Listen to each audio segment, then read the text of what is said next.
Ya, sahabat, jumpa lagi di kanal Perspektif dengan Andre Vincent Tuenas. Kali ini catatan saya berjudul, apakah Wali Kota Cilegon paham Konstitusi Negara Kesatuan Republik Indonesia?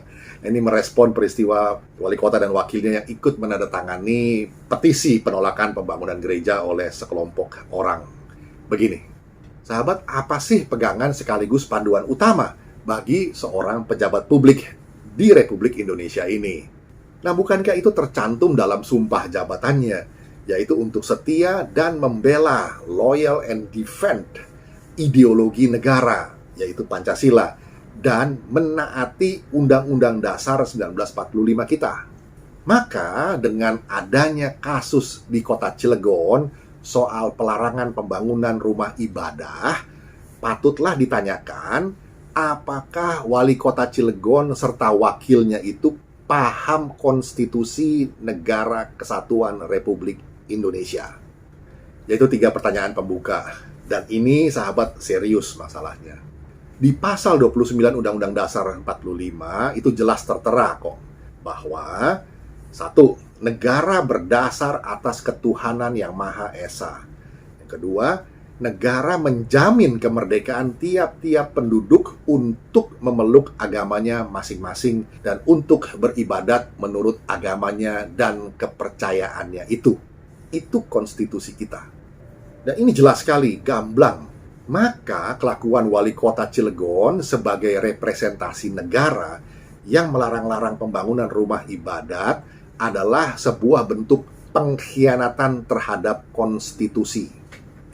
Ulah Wali Kota Cilegon Heldi Agustian dan Wakil Wali Kota Samuji Pantamarta yang ikut-ikutan menandatangani petisi penolakan pendirian Gereja Maranatha di Cikuasa, Kecamatan Gerem, Kota Cilegon pada Rabu 7 September 2022 yang lalu di depan gedung Wali Kota Cilegon, Banten itu adalah tindakan inkonstitusional.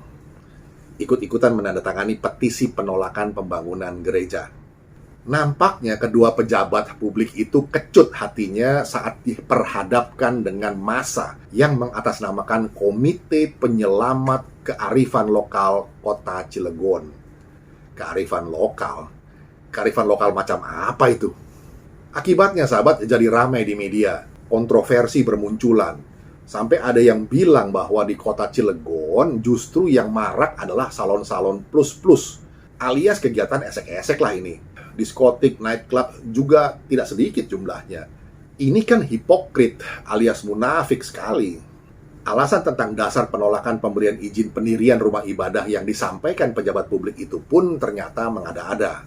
Aduh, kabarnya kedua pejabat publik ini berasal dari Partai Berkarya dan Partai PKS. Lalu tanggung jawab apa yang bakal diperlihatkan kedua partai itu terhadap kadernya masing-masing? Itu pertanyaannya.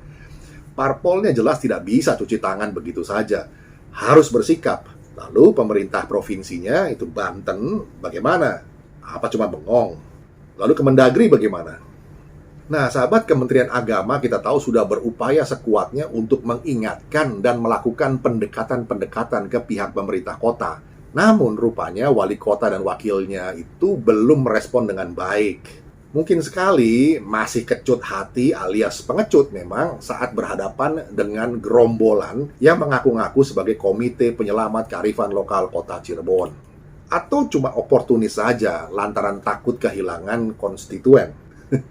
Yang pasti, sahabat, hal inkonstitusional macam begini ini tidak bisa dibiarkan, tidak bisa didiamkan. Kalau perlu, masyarakat sipil harus bangkit melawan. Iya, melawan kebodohan dan kebebalan pemerintah kota macam begitu. Demikian catatan saya, apakah Wali Kota Cilegon paham Konstitusi Negara Kesatuan Republik Indonesia? Kiranya bisa menjadi perspektif. Kita jumpa lagi di session berikutnya. Terima kasih.